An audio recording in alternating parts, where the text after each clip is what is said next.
अस्सलामुअलैकुम दोस्तों, मेरा नाम डॉक्टर अली असगर है और आज की इस वीडियो में हम डिस्कस करने जा रहे हैं recombinant DNA technology. Recombinant DNA technology को आज की इस वीडियो में हम डिटेल में इस बुक की डायग्राम की मदद से समझने जा रहे हैं। तो आज के इस लेक्चर को शुरू करने से पहले एक मरतबा आपसे रिक्वेस्ट करेंगे कि अगर आपने अब तक हमारे इस चैनल को सब्सक्राइब नहीं किया, जो कि सिंध बोर्ड टीचिंग के नाम से है, तो काइंडली आज ही आप हमारे इस चैनल को सब्सक्राइब करो और साथ ही साथ बेल आइकन को लाजमी क्लिक करें ताकि हमारी अपलोड करदा तमाम इंपॉर्टेंट वीडियोस की नोटिफिकेशन आपको रिसीव हो सके। तो आइए हम स्टार्ट करते हैं रिकॉम्बिनेंट डीएनए टेक्नोलॉजी। तो रिकॉम्बिनेंट डीएनए टेक्नोलॉजी की हम बात करेंगे तो इसके हमारे पास जो है वो 5 स्टेप हैं। अब इसमें हमारे पास जो वो 5 स्टेप हैं। Identification and isolation of gene of interest, ये क्या है मैं डायग्राम से बताता हूँ। Insertion of gene of interest into vector, introduction of recombinant DNA into host cell, selection and isolation of transform cell, expressing of recombinant DNA, protein synthesis. अब इस recombinant DNA technology के मैं आपको पहले ये जो स्टेप हैं ये सारे मैं आपको समझाता हूँ, फिर एक एक चीज़ को हम डिटेल में डिस्कस करते हैं। तो सबसे पहले स्टेप में हमें क्या चाहिए होता है कि इंसान का एक सेल है। इंसान के एक सेल में एक पर्टिकुलर जीन जो कि हमें एक पर्टिकुलर चीज़ सिंथेसाइज करने के लिए चाहिए। मिसाल के तौर पर इंसुलिन, इंसान का वो सेल जो इंसुलिन बनाता है ना, उसके न्यूक्लियस से एक पर्टिकुलर जीन को आइडेंटिफाई किया। वो जीन जो इंसुलिन बनाने की सलाहियत रखता है, उस जीन को हमने क्या किया, अलग किया। कैसे करेंगे आगे हम इसकी बात करेंगे। उस जीन को अलग किया। अब हमें चाहिए बैक्टीरियल सेल। बैक्टीरियल सेल में क्या होता है, प्लाज्मिड। बैक्टीरियल सेल में क्या होता है, प्लाज्मिड। ये प्लाज्मिड जो है, ये प्लाज्मिड वेक्टर का काम करेगा। वेक्टर क्या करेगा, वेक्टर में हम अपने जीन ऑफ इंटरेस्ट को क्या करेंगे, शामिल करेंगे। तो ये प्लाज्मिड है, एक पर्टिकुलर एंजाइम की मदद से हम इसको ओपन करेंगे और ये जो जीन है जिसको हम क्या करना चाह रहे हैं, मल्टीप्लाई करने जा रहे हैं, रिकॉम्बिनेट करना चाह रहे हैं, उससे इंसुलिन तैयार करना चाह रहे हैं, ये इंसान के जीन को उस प्लाज्मिड में क्या कर दिया, हमने जोड़ दिया। अब ये जो डीएनए है, देखिए प्लाज्मिड क्या होता है, एक्स्ट्रा क्रोमोसोमल डीएनए जो कि कुछ बैक्टीरिया के पास है, उसमें हमने इंसान का डीएनए क्या कर दिया, जोड़ दिया। तो अब ये बन चुका है रिकॉम्बिनेंट डीएनए। रिकॉम्बिनेंट डीएनए क्या होता है, वो डीएनए जो दो अलग सोर्सेज से बना हो। भाई ये जो ब्लू से जो रिप्रेजेंट कर रहा है ये बैक्टीरियल डीएनए है और रेड से शो कर रहा है ये क्या है, इंसान का डीएनए। अब इस रिकॉम्बिनेंट डीएनए को हमने क्या किया है, बैक्टीरियल सेल के अंदर वापस शामिल कर दिया है।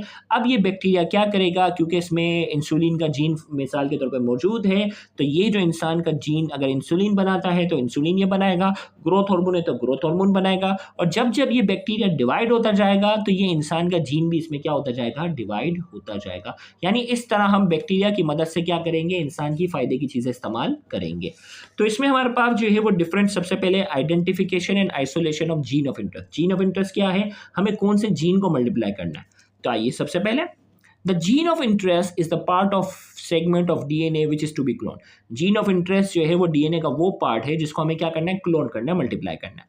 The gene of interest is identified from genome of an organism by radioactive small fragments of DNA called prop. अब इसमें क्या करते हैं, जीन ऑफ इंटरेस्ट को आइडेंटिफाई करने के लिए डीएनए का एक रेडियो एक्टिव पार्ट जो होता है इंसानों में शामिल करते हैं। आगे इसकी डिटेल भी शामिल है, उसे हम प्रॉप कहते हैं।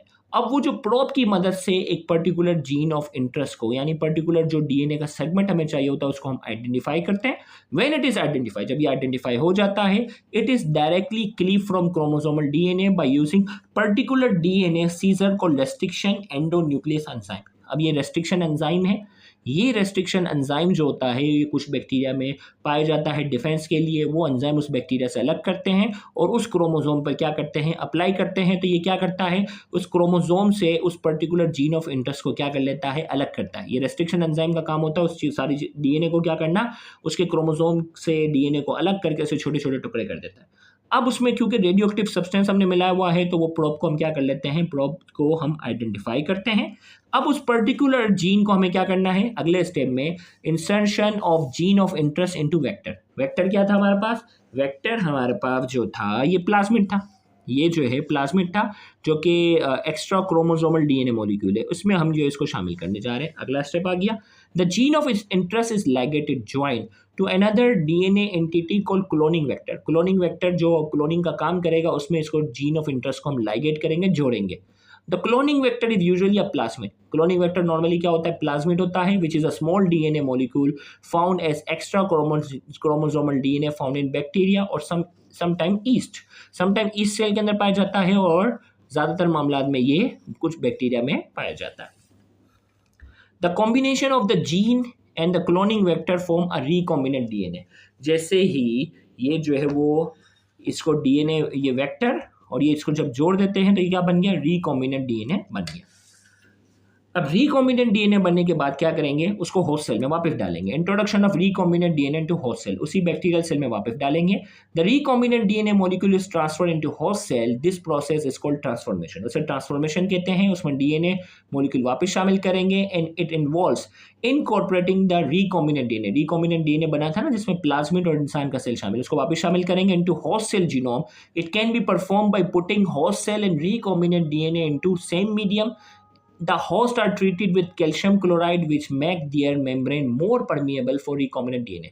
अब इसको कैसे करेंगे, होस्ट सेल और रिकॉम्बिनेंट डीएनए को सेम मीडियम में रखेंगे और उसमें क्या शामिल करेंगे, the host cell are treated with calcium chloride. अब देखो ना, होस्ट सेल इसके पास क्या है, सेल मेम्ब्रेन है, सेल वॉल है, सारी चीज़ें है ना, तो उसको कैल्शियम क्लोराइड से हम ट्रीट करेंगे तो ये क्या हो जाता है, ज़्यादा परमिएबल हो जाता है और इस तरह से क्या हो जाता है, ये जो रिकॉम्बिनेंट डीएनए आसानी से शामिल हो जाता है। याद तक हो गया। फिर इसके बाद जो है host cell reproduce into medium which produce clone of host cell and each new cell contain at least one recombinant plasmid. अब जैसे इसमें डाला, जैसे जैसे ये डिवाइड होगा तो हमारा रिकॉम्बिनेंट डीएनए भी क्या होता जाएगा, डिवाइड होता जाएगा। Selection and isolation of transform cell. अब क्या करना है, अब ट्रांसफॉर्म सेल हो गए ना, वो सेल जिसमें हमारा रिकॉम्बिनेंट डीएनए, अब इतने सारे सेल बने उसमें उसको कैसे आइडेंटिफाई करेंगे, the host cell which successfully take up the recombinant DNA with gene of interest are identify and selected. उनको आइडेंटिफाई किया जाएगा, सेलेक्ट किया जाएगा, उनको अलग किया जाएगा। This selection is achieve by use of specific marker present in cloning vector. The marker develop resistant in host cell towards certain antibiotics और develop colour which make difference between transform and non transform cell. अब उसमें different markers का इस्तेमाल किया जाएगा। अब क्या होता है, उसमें एक पर्टिकुलर जो है एक ऐसा जीन हो जो पर्टिकुलर एंटीबायोटिक्स के खिलाफ क्या हो, रेजिस्टेंस हो। इंसान के जीन के साथ साथ एक ऐसा जीन भी इसमें हमने शामिल किया है जो पर्टिकुलर एंटीबायोटिक्स के खिलाफ क्या करेगा, रेजिस्टेंस डेवलप करेगा। या दूसरा क्या होता है कि इसके अंदर कोई ऐसा जीन डाल दिया जाए जो एक मुख्तलिफ किस्म का कलर प्रोड्यूस करेगा। अब देखो भाई क्या होगा, बहुत सारे ऐसे जो है ना बैक्टीरियल सेल बन गए ना, अब उसमें क्या करेंगे, हम एंटीबायोटिक डाल लेंगे। अब एंटीबायोटिक क्या होगा, इस बैक्टीरिया को मार देगा, लेकिन हमारा जो डीएनए होगा उसमें क्या होगा, इंसान के जीन के साथ साथ एक पर्टिकुलर जो है वो ऐसा जीन होगा जो उस एंटीबायोटिक के खिलाफ क्या करेगा, एंटीबायोटिक के खिलाफ रेजिस्टेंस करेगा, उसको बचा लेगा। या क्या होगा, एक पर्टिकुलर सोल्यूशन में डालने पर हमारे जो बैक्टीरिया जो होंगे, सेलेक्टेड बैक्टीरिया होंगे, वो एक पर्टिकुलर कलर अपने अराउंड प्रोड्यूस करेंगे, तो उससे भी क्या कर सकते हैं, उनको सेपरेट कर सकते हैं। आगे इसकी भी डिटेल है कोर्स में। फिर जो है वो ये दो तरीकों से हमने अपने सेलेक्टेड बैक्टीरिया जिसमें रिकॉम्बिनेंट डीएनए है उनको अलग कर लिया। अब इसका हम इस्तेमाल करेंगे expression of recombinant DNA. Recombinant DNA क्या करेगा, एक्सप्रेशन करेगा, पर्टिकुलर प्रोटीन बनाएगा। The recombinant DNA with in the host is transcribed and translated in vitro under suitable condition. Suitable condition यानी न्यूट्रिशन वगैरह उसको प्रोवाइड करेंगे तो ये अपना प्रोटीन बनाएगा। As a result, production of specific protein occur which is encoded by clone recombinant DNA. This protein can be further purified and used for various application in research medicine. अब ये recombinant DNA for example अगर insulin वाला था तो ये क्या करेगा, protein की शक्ल में क्या करेगा, ये इंसुलिन बनाएगा। अब इस इंसुलिन को क्या करेंगे, मुख्तलिफ प्योरीफाई करेंगे। प्योरीफाई करने के बाद मुख्तलिफ रिसर्च मेडिसिन में या मुख्तलिफ चीज़ों में हम दवाइयों में इस्तेमाल करेंगे। तो ये था हमारे पास रिकॉम्बिनेंट डीएनए का पूरा प्रोसेस जो कि आज की इस वीडियो में हमने डिटेल में डिस्कस किया। फिर इंशाल्लाह अगले जो लेक्चर्स होंगे उसमें हम एक एक चीज़ को डिटेल में डिस्कस करेंगे। एग्जाम में अगर आ जाए तो रिकॉम्बिनेंट डीएनए का सवाल इतना ही है। आने वाले लेक्चर में रेस्ट्रिक्शन एंजाइम को डिटेल में डिस्कस करेंगे। फिर उसके बाद selection and isolation of gene of interest को डिटेल में डिस्कस करेंगे।